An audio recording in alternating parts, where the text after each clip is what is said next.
ഈ റോഡിൻ്റെ പേരാണ് വെള്ളച്ചാൽ റോഡ്. ഇവിടെ നിന്നാണ് സ്റ്റാർട്ട് തുടങ്ങുന്നത്. കണ്ടില്ലേ, ഈ മതിലിൻ്റെ ഉള്ളിലൂടെയാണ് ഈ വെള്ളം വരുന്നത്. ഇവിടെ നിന്നൊക്കെ അടിയിൽ നിന്ന് പൊന്തമുണ്ട്.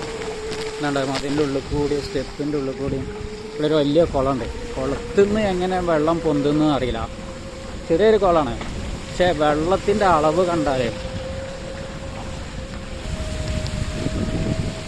വെള്ളം ഒരു പുഴ പോലെ ഒഴുകുന്നുണ്ട്.